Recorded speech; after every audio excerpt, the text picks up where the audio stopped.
It's Tuesday, June 15th, and time for your Barbados Today Morning News Update. A top union official may be heading to the law courts, which could result in the possibility of more than 130 public workers facing a defamation lawsuit. Acting General Secretary of the National Union of Public Workers, Wayne Waldron, has engaged the services of an attorney at law with the intention of filing a class action suit against 130 signatories to a petition, which is at the center of a resolution that appears to contain statements of a defamatory nature against him. Emmanuel Joseph has the story. The controversial resolution, designed to place incumbent president of the union, McDowell, into a new Secretary General post, appears to level some serious attacks on Waldron's leadership. The resolution, a copy of which has been obtained by Barbados Today, is based on a petition spearheaded by member of the union Natalie Marie.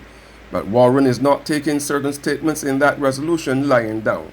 Any defamatory statements made in that petition, basically all signatories to the petition are liable to be sued for defamation of character of the acting GS. All signatories, obviously the one that signed, it got the proposal, said all signatories though. So anything, all signatories to the petition, I don't want to go into it. I say I can't go into it because it's defamatory. Right. But all signatories to the petition and which defamatory statements were made against the John Say's character are liable to face a lawsuit. The details of the petition imply that Waldron has demonstrated a lack of knowledge of the constitution of the union, which has led to perceived damage to the reputation of the organization in the eyes of the media and wider public. The author of the resolution, and by extension the signatories, are also unhappy with the behavior of the acting General Secretary, which they claim could fuel discord among the staff and membership and lead to the degradation of the union. When Barbados Today reached out to McDowell for comment, he pushed back hard at Waldron. He described Waldron's pending lawsuit as evidence that he is being overwhelmed with self-preservation to the extent that he would seek to threaten workers for doing what is within their rights as paying members under the NUPW Constitution. He went so far as to say that it would be impossible for Waldron to lead the workers when he has threatened them. I'm Emmanuel Joseph for Barbados Today. Barbados is facing an extremely serious crisis of the global supply chain that will result in significant price increases. That disclosure from Minister of Energy, Small Business and Entrepreneurship, KERRIE Symmons, following a review of the current business climate and close consultations with the Barbados Chamber of Commerce and Industry.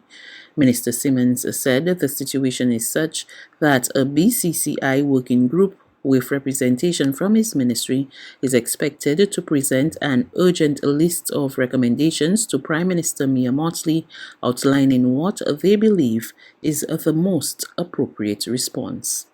Let me go on record as saying that Barbados is now part of an extremely serious situation which is confronting the entire globe. It is called a surge of prices, which are directly linked to global supply chains and the aftermath of this COVID experience. And I want to stress that I cannot overstate the seriousness of the situation that we are confronting. The skyrocketing nature of prices is not only on gasoline or petroleum product, it is on all goods which are being shipped across the world. And I want to thank them for putting together a working group which is making some recommendations to government as to how they can work with us on the way forward, because they too recognize the enormity of the challenge that we are confronting. It is equally true to say that the recommendations that we will have put together in very short order will be directed to the attention of the Prime Minister during the course of this week, so that we can put her in a position to speak with the social partnership on this matter because, as I said, it is a matter of extremely significant national importance.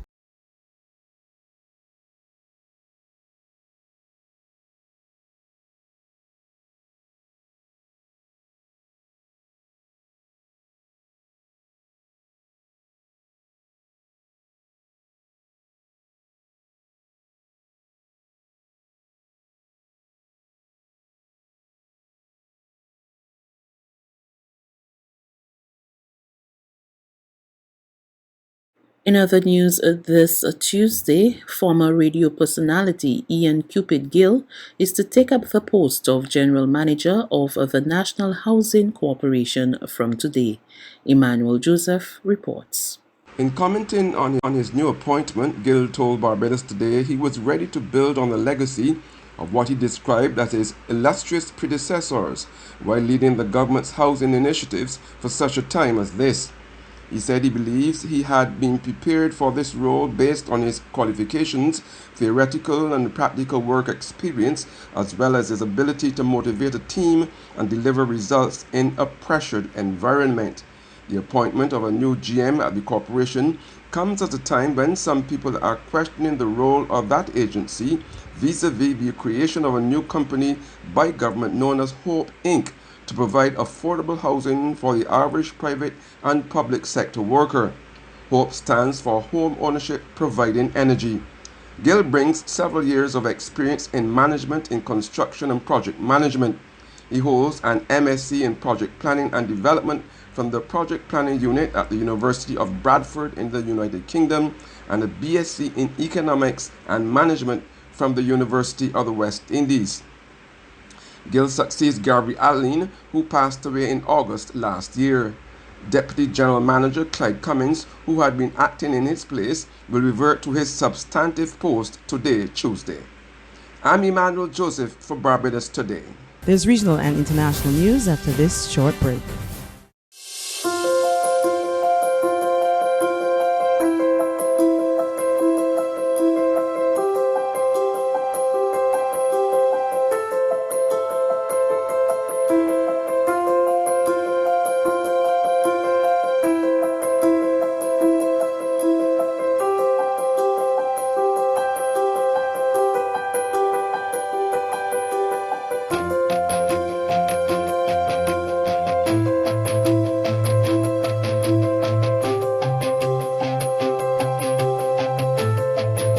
Barbados Today, news you can trust. To news from our regional neighbors now, the Antigua and Barbuda government has issued the country's first medicinal marijuana license. The license, which was issued through the Medicinal Cannabis Authority, was granted to Grow Antigua, a local trifold company. More in this report from ABS News. The day represented the endorsement of a plant that can create significant medical, economic, and social integration benefits to this country and its people. The first recipient of a medicinal marijuana license is Grow Antigua and Barbuda. It is a public-private hybrid operation that includes the government, Rastafari communities, and private enterprise as central stakeholders. And I think we really have to look at what the industry is here, what size it is, what do we need, what is the market, what do we need to supply it, and then definitively look to regional markets where we can trade technology and material between islands. The Cannabis Authority reveals it is currently reviewing more than 5 applications for licenses. The value of these 5 applications are more than $30 million. The total number of persons that are predicted to be employed if these 5 businesses eventually reach to their licensing stage will be more than 200 persons. Chairman of the Medicinal Cannabis Authority, Ambassador Davin Joseph, adds this major yield will require no more than 30 acres of land.